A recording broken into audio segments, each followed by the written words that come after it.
For this video, I want to try something a little bit different from the way I went about making my first few kind of tangential videos, because for those videos I would write like not necessarily a script but a collection of bullet points of topics that I needed to talk about for whatever I was making the video about, or else the video would be totally obsolete. And I knew I would probably forget to talk about certain things, because the reason I have to do that is when I just rant without structure, I get very off topic very easily.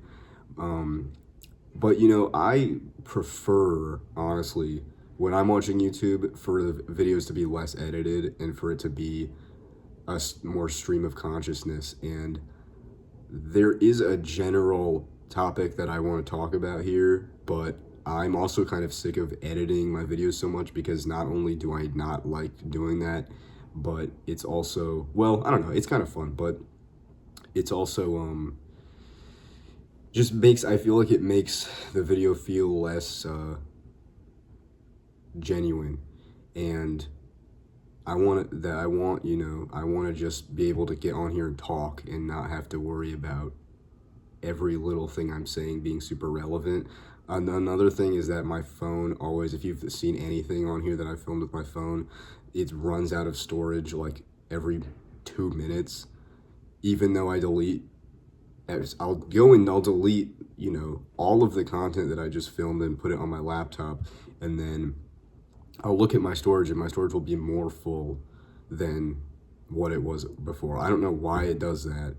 It's ridiculous, but that's another problem with a kind of pointless ramble, is that my storage is terrible and there's only so much I can talk freely. So there will be, my point with that is there will be minimal editing in every single thing I do, because I just can't have I could film on my computer like I used to, but I felt like the quality of that was so bad. And that's my point. I just got incredibly off topic because you didn't need to know all of that. But I did want to talk about something actually a real topic today, and we'll see if I can stay contained to this topic or if I find myself in a totally different place. But I'm going to try to be more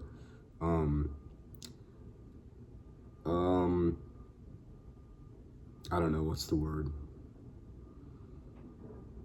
And this is a part that, in theory, I would edit out because I pause for a really long time. I also have trouble thinking of words, so a lot of the cuts in the older ones are because I just couldn't think of a particular word, and it took me like 5 minutes to come up with it. But whatever, you get the idea. Basically, all that being said, I've been thinking lately, as usual. I was thinking about this idea because I don't know, like when you start doing something like this, where it's like, very you tell someone you're doing YouTube that's not taken seriously by anybody. Okay, sorry about that, guys. My phone ran out of storage again, but hopefully it stops because I think I fixed the problem. I had a playlist on Spotify downloaded that was like, I don't know, 2,000 songs or something, and it's like not even songs I like, so I deleted that. Hopefully it'll be fine now. Sorry about that. Anyway, what was I talking about? Oh yeah, YouTube. When you start doing YouTube or something like this, where people do not take it seriously at all for the most part, and especially this obviously is not a career for me, but ideally it would be a way to make money, in the future. And the thing is, I've had experience like creating content, I guess, on social media, and I understand the dry spell that comes with the first year of doing that. Like when I was on TikTok, when I was like a child, I was somehow like breaching the TikTok algorithm at age 14 or whatever, but I made TikToks for like a year and a half before, consistently, like at least a few a week, before I ever broke through at all on TikTok. And when I did break through, I got a ton of attention from this one video. And then I kind of stopped getting attention, you know. And the same thing with Twitter. When I was on Twitter a lot, I, you know, got zero attention on there for like years. And then, you know, I did end up getting suspended from Twitter. But if I hadn't got suspended, I probably would have been very popular. And it's probably for the best that I did get suspended, because I do not need to be Twitter popular. That was kind of just a sign from God that was not my path of Twitter fame. But this all to say that I understand the way algorithms work somewhat, and I've had experience, you know, having to do the same thing again and again and kind of suck for a while before seeing any kind of success. And with social media, even when you see success, you will stop seeing it again for a long time. In between, the things that you do that kind of blow up. So I guess I don't even remember why I was talking about that, but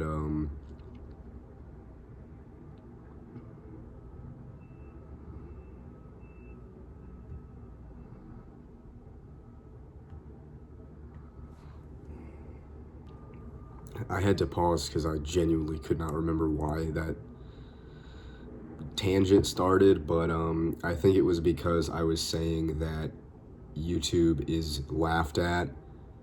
Typically, social media in general is laughed at. And for a long time, I understood why, because, it's people just don't take anything that doesn't like require any kind of formal education for the most part, or any kind of even skill necessarily, although I think a lot more skill goes into being good at creating content, whatever that might be, than people would assume from watching it, because most of the people that are critical of that would have never actually tried to film themselves before doing anything. But I understand why it was why it's kind of criticized, but I think the reason I started thinking about this all to begin with was, we're coming into an era of time where, most, if not now, then in the next 5 or 10 years, or the foreseeable future. And I don't want to be one of those, like,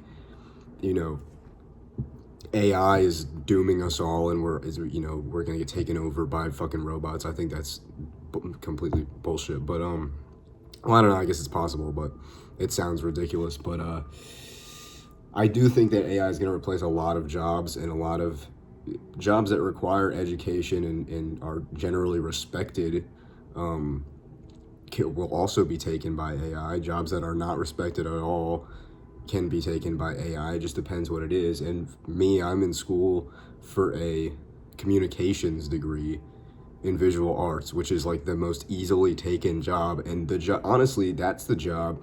And if you don't know what that is, it's basically marketing. It's basically advertising, but you kind of handle the aesthetic side of that, if that makes sense. But the job, honestly, that I see in my day-to-day life that has been taken most by AI is that. Like, every single ad I see on YouTube, I feel like, is AI. Every other ad on the subway is AI, and people hate it. I live in New York City, and every AI ad has people writing all over it, we hate this, we don't like AI, no one wants to buy this product anymore. But unfortunately, not enough people hate it that it is a problem. It's just kind of interesting, like, why, I don't know. But yeah, things are being taken over quickly, and whatever potential career I would get from a communications degree, I mean, that's not reliable at all.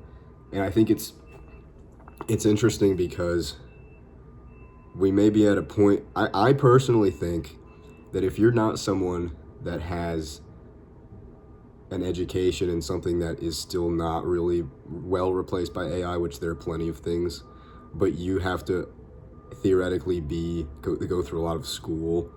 And if you're not someone that has that experience, or that you don't want to do that for whatever reason, then the best path for you, if you are a creative person at all, is probably something like this. And that doesn't mean you have to get on YouTube or you have to do any one particular thing, but if we're thinking about it from the lens of AI taking things over, then what is like the one thing that AI can't replace at all? It's unreplaceable for the most part. And this is something that I see, in the, all of the people that create things that I consume. These people, what they do, maybe they're not making a ton of money from it, but it can never be replaced by anything, and it can never be done by anyone else, because it is critical to the content that they're making, that they are the one making it. There's an aspect of their personality, their soul is in whatever they're doing. And some people are just kind of oblivious to things like that. So you can see, some people will see an AI video of, a real person doing something and think that it's them. But those people are just idiots. So, there's always going to be people that don't care if it's real or not. But I think for the most part, people that engage with things on YouTube, at least I know for me, I would never be happy to see an AI imitate anyone that I watch on here, or anyone that I listen to that makes music, or anything, that requires more, some level of like artistic involvement and personal, involvement and passion, and I guess all this is going to say that, this has been said before, I'm not the first person to say this by any means, but if whatever you're doing has a... What the fuck is that? Holy shit. There's a yellow jacket in my room. I opened the window one time, a little bit. Alright, whatever. Sorry. If whatever you're doing has a level of commitment from you, and has an element of yourself that you put into it as an individual and as a human being, whether that, whatever you're doing doesn't even need to be that good, or, it certainly doesn't need to be perfect, but it needs to feel real. And that's what people are going to connect with. And certainly in a world where, 90% of advertising now is AI in some way, shape, or form. And things in general are just very insincere and fake. The best thing that you can do is to just be authentic. And unfortunately, because we are surrounded by fake shit all the time, it's hard to even do that for yourself. It's hard to be real to yourself. But I think the most valuable thing that we have as people, and especially as people that want to create things, the most valuable thing we have is our ability to create, and it's also our ability to, I don't even know the words for it, but I guess it put an element of ourselves as individuals that have had lives and gone through the world and had our own experiences. The most power you have is to put that into something that other people connect to in some way. And I mean, that's why art is so important and valuable. And there are always going to be people that say that art is useless and not something that people should go to school for. And I think that, if you think that, you don't really understand the way anything works, because even if you look at it from a marketing perspective, art, visual communication is insanely important, and it's used everywhere in everything. And it may not be the most lucrative job path, but it is extremely important. And I don't know, people that don't value any form of art, I don't know. I don't personally even know anyone that's like that at all, but I'm sure there's someone out there who just doesn't get it, and I don't know, that just seems like a very, very unfulfilling life. But I don't know. But it's easy to feel like there's just no hope for people are like working these jobs that are paying them nothing, and everyone's a wage slave, and everyone's talking about modern slavery, being how expensive everything is versus how little anyone gets paid. And even if you manage to get a job, which is like nearly impossible, especially for people in my generation. Well, I don't know, I actually don't know if it's worse for Gen Z or younger people. I have no idea. It probably is, but I'm not authorized to talk about that. But if you get a job, it's gonna pay you probably awfully and make you work ridiculous hours. And I hear everyone talk about how they feel like they're just wasting their entire life and how hopeless things feel. And I understand that, but at the same time, I think that's, I mean, no matter what else I'm doing, whether I am working minimum wage or not. Well, my phone has recorded this for 10 whole minutes. This is crazy. Watch it run out of storage in 10 seconds. But if, whatever I'm doing, I can still be doing this, and, not maybe putting as much time or effort into this endeavor or whatever else I'm working on that I would like to, but I can still do it, and my hope is that eventually it will get somewhere, and that it can be some source of something. And I don't know, I think it's just really important to remember that it's also so easy to be critical of yourself. I mean, I make these videos where I talk at the camera for so long, and then I sit there and I edit it. So, I'm basically just talking, hearing myself talk and watching myself 24/7. And it's easy to become really critical of everything you do and to notice certain patterns in the way you do, certain things. But I think that, that's also like the charm of anyone as an individual, that they have their own way that they do things, whether you like it or not, or resonate with it or not. The artists that have impacted me the most, most if not all of which are musicians, sorry, I'm putting on chapstick, are all people that have an extremely strong, almost like aesthetic, like you can identify when they have had a part in making something, because their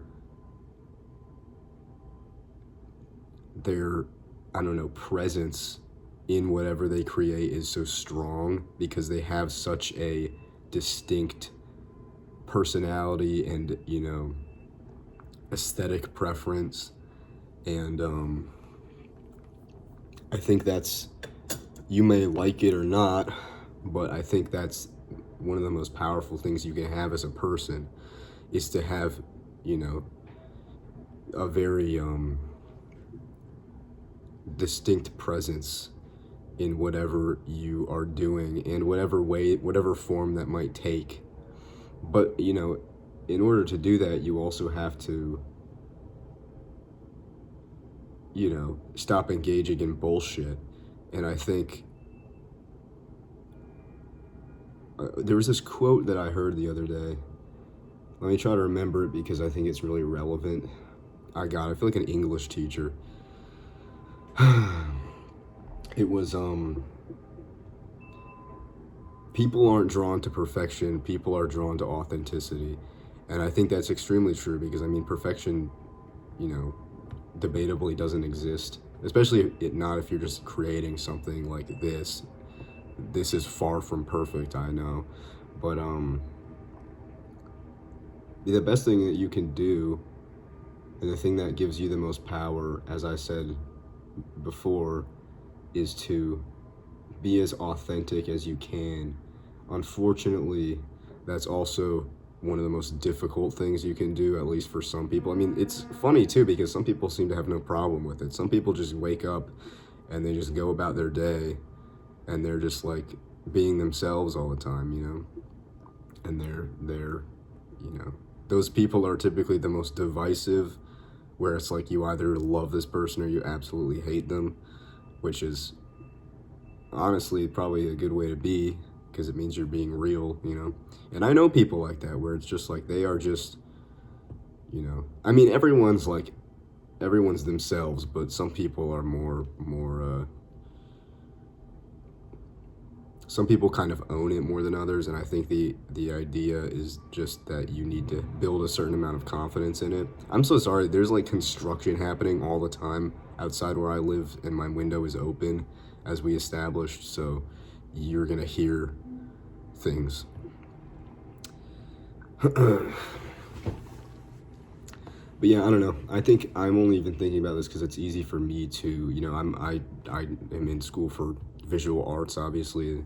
You know, there are many times when, and I'm sure other people that draw or do anything like that have also had this experience, but there are many times where I draw something or I make something, you know, some form of visual art, and I look at it and I'm like, this, I know objectively that this is pretty well done, you know, I mean, not to be cocky, but I'm pretty damn good at drawing because I've done it my entire life, and I'm in school for it. But you know, I'll see my drawing and I'll say, you know, this looks good, but it still looks like I made it. You know what I mean? It has like whatever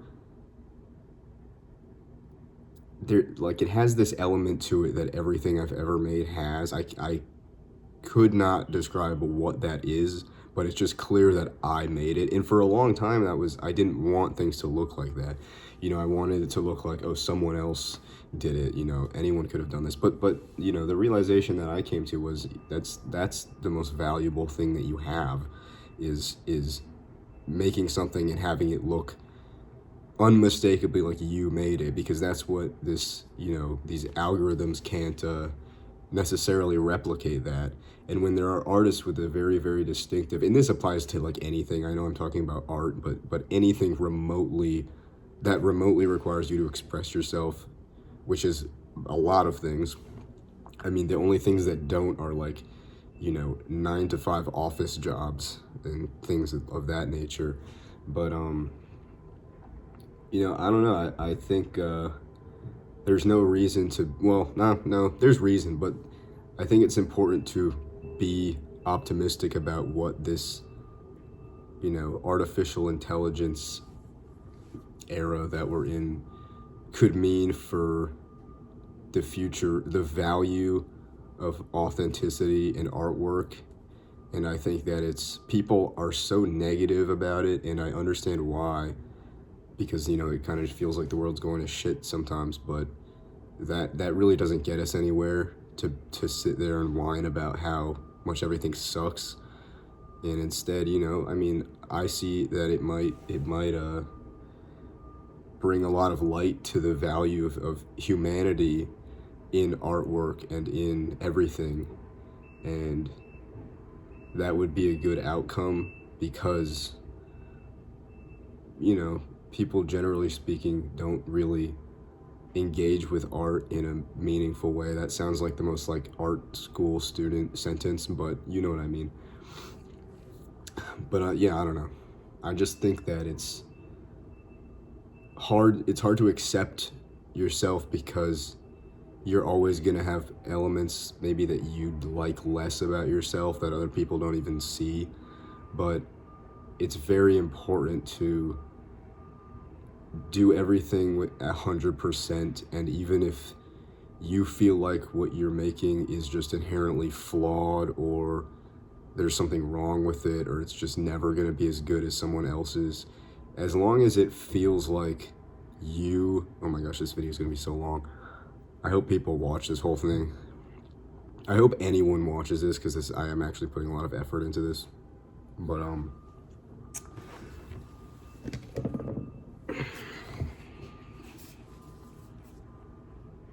working hands. This is not sponsored at all, but I need some hand cream right now. But yeah, I don't know. I just think it's important to stay positive and be yourself. And it's funny because it's like that's what, you know, everyone tells you when you're. I really don't know how my phone is recorded for this long. Everyone tells you when you're a little kid, and like, be yourself, and everyone will, you know, or be yourself, and not everyone will like you, but the right people will like you, and you're like, okay, you're full of shit. But you know, that's like true. Like that's a very important element of adult life, is that most people probably won't like you if you be yourself, and that is fine. Because why would you want them to like you if you're just being some, you know, fucker?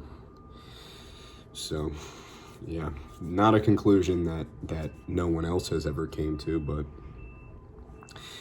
yeah, I don't know, I guess that's all for this one. I enjoyed doing this a lot more than the ones that were really structured, because I just, that's not my style. And yeah, I'll see you guys later. Bye bye.